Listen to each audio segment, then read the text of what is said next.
Paltrocast now with Darren Paltrowitz. Get ready to listen to your favorite artists. Paltrocast. So, Bryan, how is your day going aside from answering the same questions over and over and over again from journalists? Hey, man, this is great. Like, I've worked on this movie for 4-something years, and it's finally coming out, and I get a chance to talk about it. So I'm very happy. Yeah, not just a star, not just the producer, writer, director. Did you know outright, hey, you wanted to have all these hats, or did a director fall through and you went, okay, I'm doing that?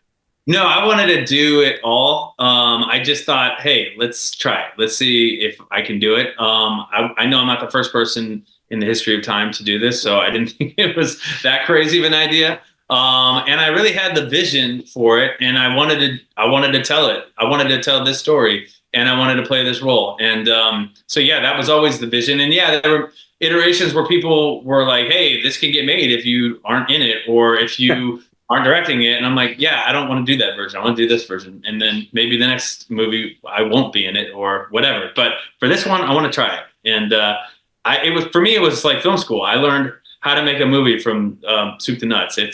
It's crazy. Like I was a part of every single process in this, and it was amazing. The whole concept, and sorry to rudely interrupt you there, but the whole concept of I wrote the thing, we'll buy it, but don't be in it. Does that all come back to Stallone and Rocky? That in the back of your mind? Yeah, I mean, yeah, it's just like, look, I wasn't getting the roles I wanted at the time, which inspired me to one of the inspirations to make my own movie. My real inspiration was to tell the story, but I was like, if people aren't going to give me the roles that I want, I'll make it myself. And, I was sort of like backed into a corner with it. And, I took a negative situation and I turned it into a positive for myself. And I guess I'm kind of proud of myself for just fighting and getting it made, because it was not easy.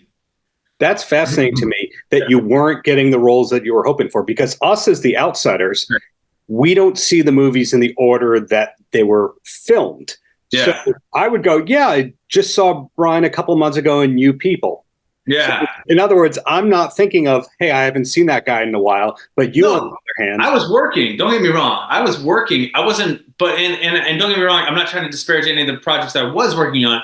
I just felt like as an actor, I had more depth to me and just like a different level to reach, and I wanted to show that to myself and the audience. And I wasn't getting those opportunities, so I decided to create my own.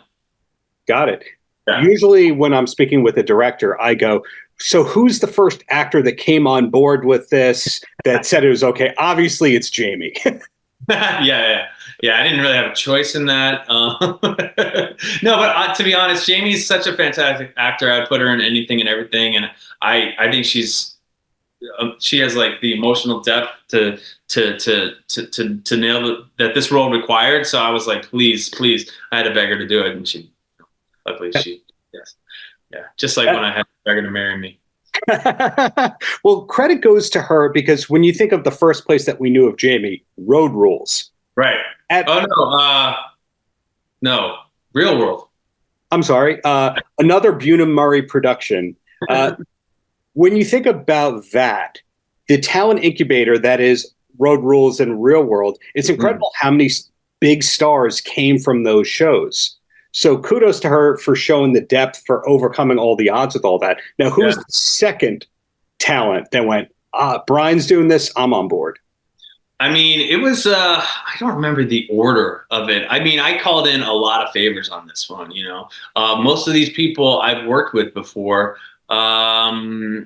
except for Dasha, I didn't know her. But Griffin Dunn, I worked with on How to Make It. Ryan Eggold, I didn't work with, but I was a fan of, and we met at film festivals. Michaela Conlon, I went to NYU with back in the day. These were all favors. These were all, Yara Martinez worked with her on The Tick on Amazon. Normally directors doing this kind of budget of a film don't get this caliber of a cast together. So I was very, very lucky, and I called in all the favors, and they said yes. You just said one of the magic names, NYU. Yeah. I would say 1 in 3 shows being made right now is either starring, showrun, directed, produced by an NYU alumnus. When did you start to notice that all the people you were going to school with were running Hollywood? I haven't worked with that many of them. Am I? Maybe I'm not aware of them. They weren't in my class. Okay, well, if we go to that Amazon Mr. and Mrs. Smith adaptation. Oh, okay. The two Donald leads, Glover right there, right? Did he get mine? Yeah. Donald Glover and Ms. Erskine went there, and then look at Miles Teller, etc. Oh, your mouse did too. Yeah, yeah. I think I'm a little older than them, and it's funny because like I always say that like I'm 45, right? But you know, when I came up at NYU, like our job was just to be actors. Like that's all I knew, and it was just to be the best version of an actor. And I think like Donald Glover, maybe 5 years younger than me, and Mindy Kaling, and you know Aziz, and this whole other. I don't know if Aziz went to NYU, but there's like a 5-year gap where I think those are the people that decided, no, we're going to create our own projects. And and I think I came to that lesson a little bit later. And I think it was ingrained in a younger generation. I think this younger generation is content creators and they do that. But I kind of had to learn that skill retroactively. Got it. So speaking of retroactively, are we allowed to know what project's next from you, or do we just have to wait for the Hollywood Reporter and Variety embargoes to lift? Yeah, I'm currently filming a project called The Emperor of Ocean Park for MGM Plus with Forrest Whitaker in Chicago. I'm not in Chicago right now. I'm in Los Angeles. I was in Chicago yesterday filming that, and then I'm here doing Junction. Wow. But I'm going back to Chicago next week to film that, and I don't know when that's coming out because we just started filming. But it's a fantastic script, fantastic cast, and I'm excited to be a part of it. Is that just you on screen as actor, or also producing? No, just acting. Yeah. Right now, I'm just acting. I mean, I've been developing my own projects. I just wrote a television pilot. I wrote another film. I'm writing another film. So I am exercising that muscle more now because I want to do more of this. I want to be more of a writer and a director. So what I'm hearing is the next time that there's a Bryan Greenberg project, we don't know what network or streamer it's going to, which film studio, what your job titles are going to be, how many job titles you're going to have on that. Hey man, I'm an artist. You know, you look at my profile. I know people ask me what I do, and I'm like, I don't know. I'm an artist. I create. I mean, I put out albums. As a musician. I don't know. It all helps me. It all leads me to this place where I'm at right now. Like when I'm in an edit, I felt that was not that crazy of a place to be at because I've sat over a music producer's shoulder for many years, like, hey, let's adjust this rhythm and do that. And that's what editing is. It's like finding the rhythm. So it's all connected to me as an artist, you know, it's all storytelling. It's all, I don't know, getting your vision across and helping to elicit performances and from other people to help get that vision across. Cool. Well, last question before I let you go. You did mention the musician part. I was curious, you have LA ties. Right. Was Van Halen ever an influence on you? Van Halen? Yeah. Oh, yeah. I grew up in the 80s, of course. Yeah, I mean, I grew up in the Midwest in the 80s. So, yeah, I mean, Animal, Jump. Yeah, of course. Why? Do you hear it or see it in my work at all? Because anytime you say the name Van Halen, your article traffic goes up about 34% overnight. Oh, was Van Halen the hell out of this? No, the bottom line is thank you for the many years of great art. Really looking forward to whatever's coming next from you, and congrats on Junction. Appreciate it. Thanks for taking the time to talk to me about it and getting the word out there. Appreciate it. Paltrocast. Hey, this is Eric Nelson, and you're watching the Paltrocast. Paltrocast. Aside from having to talk to people like me, is it an okay day for you so far? Yeah, it's fine. Good, thanks. I really appreciate you taking the time. Obviously, I'm a fan of the bands that you've been in, collaborated with, etc. But it's exciting to see the Iron Claw doing really well with your music in it. So how long did you have to keep it a secret that you were scoring this film? Because when it hit the trades that A24 was doing it, kind of all eyes were on it. Mm-hmm. Yeah, I mean, I don't think I tried to keep it a secret at all. Yeah, I mean, Sean asked me to do it while we were still working on The Nest, his previous film that I scored, because we were having a very good time working together, and we're both really loving what the collaboration was yielding. And he was like, "Yeah, the next one is a bit of a curveball. It's about wrestling." But I was, being a teenage wrestling fan myself, I was like, "I'm in," right away. Well, that was actually going to be my next question about how much awareness you had of that. Because if we're going to say Canadian teen wrestling, more likely it was the Hart family that drew you in, not the Von Erichs. Yeah, I mean, and yeah, good way to know your history. That is entirely true. I loved the Hart family as a young teen, 12-year-old, 13-year-old. And that was kind of my reference point, to be honest. But I think the Harts had seemingly a less, I'm sure it was fraught in its own way, but a less fraught relationship to their dad than the Von Erichs, and definitely less of a brutally tragic family history there.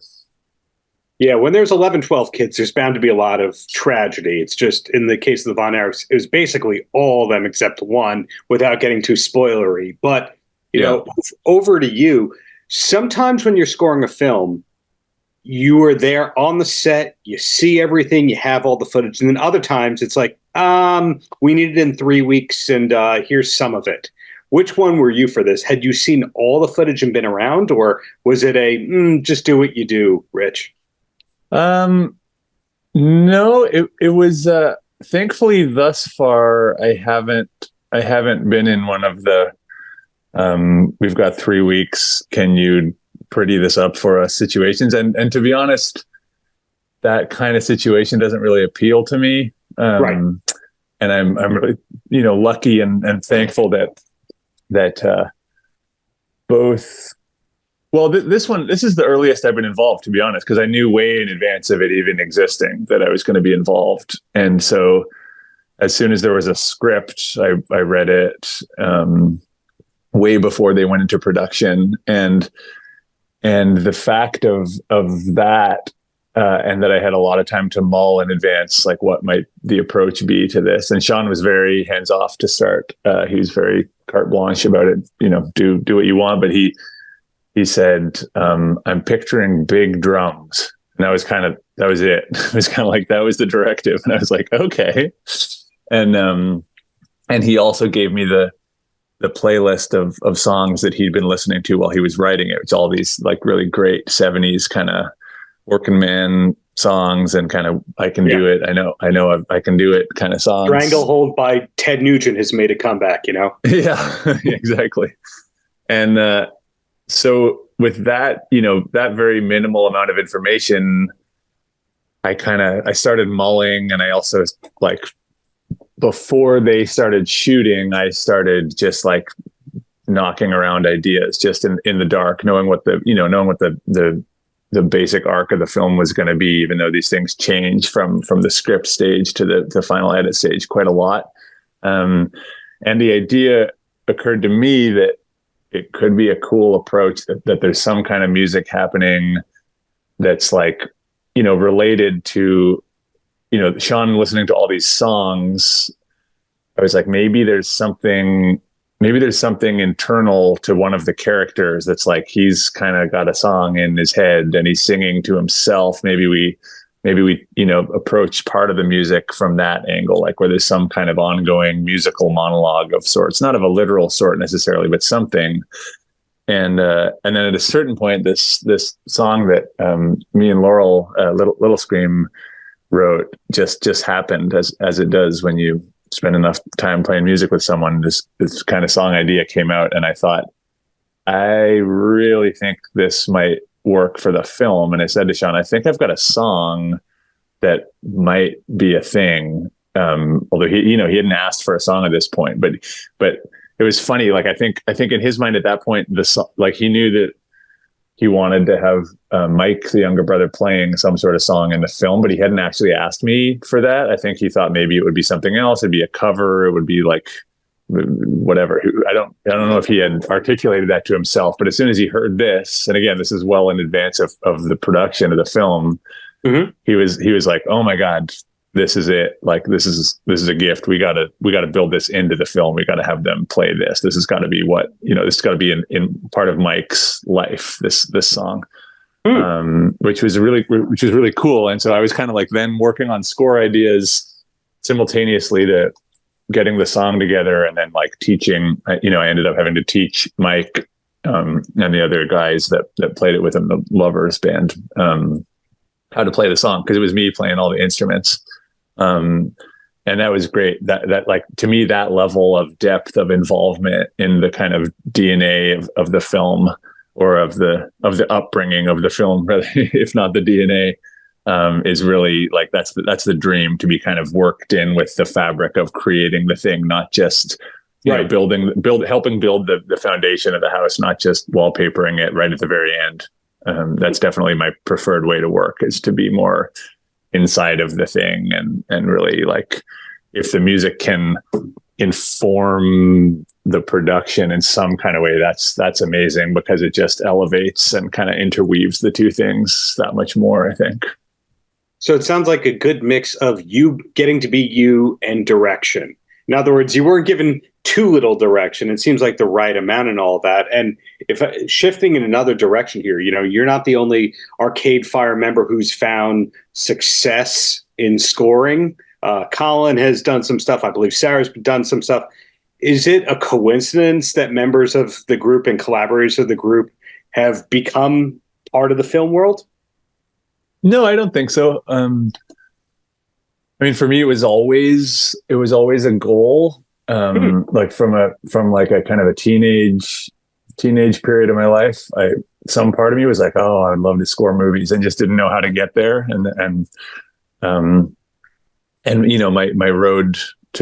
My road here has been kind of roundabout and different from a lot of film composers who that's what they do. That's the only thing they do. And I think same for Colin.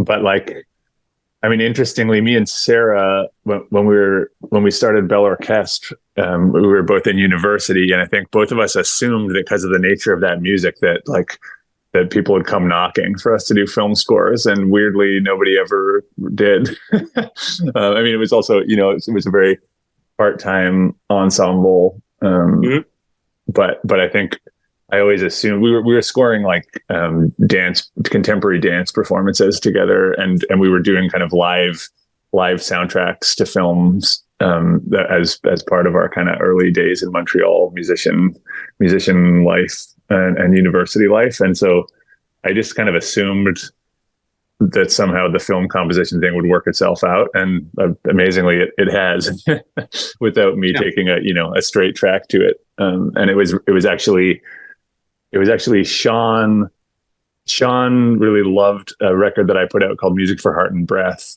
and he wrote, he got in touch with me saying he'd written the Nest, the film he was then working on, entirely listening to that record on loop. Wow. And would I possibly think about scoring it?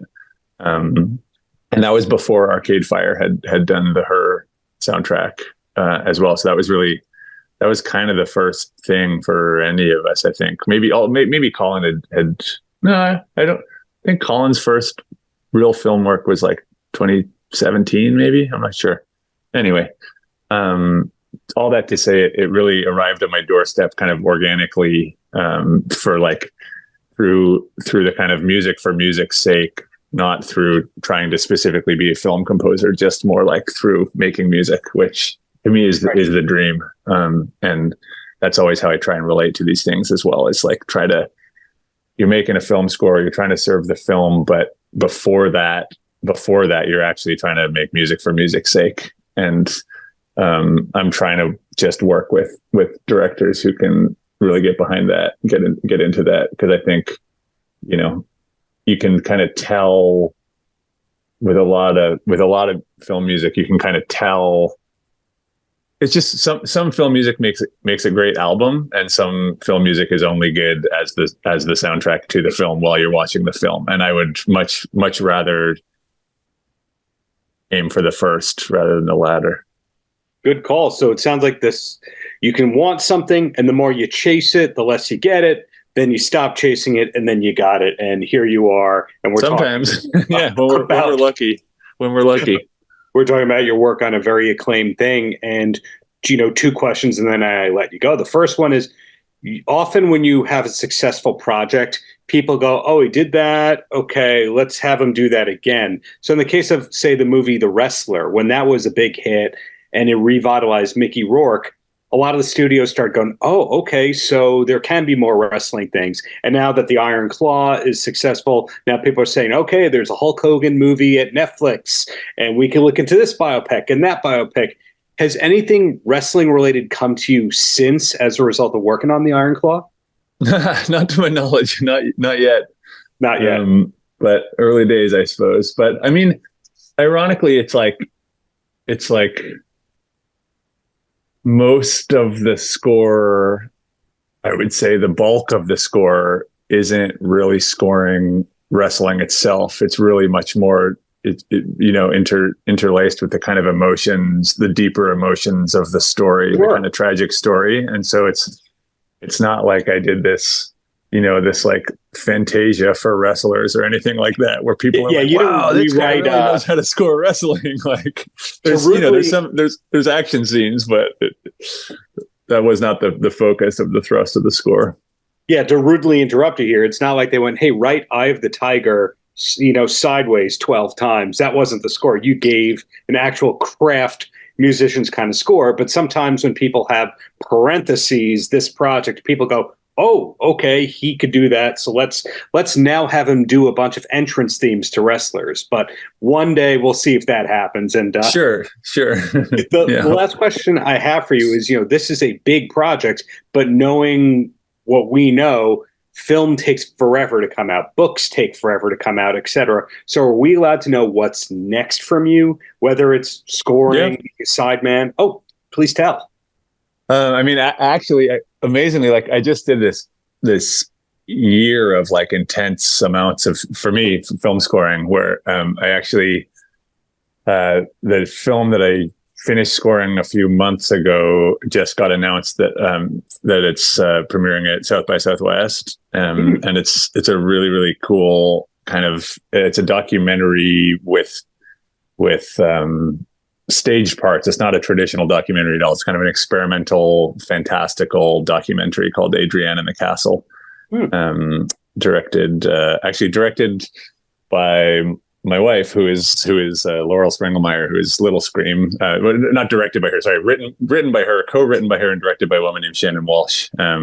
That's a really cool, special, unique piece of work. So that's the next thing that'll probably appear from me. And beyond that was the end of my extremely busy year of scoring, because I did, before the Iron Claw, I did Eileen, the William Oldroyd film, with the Dan Hathaway's in. That's also a really amazing film. It's flown a little bit more under the radar than the Iron Claw, but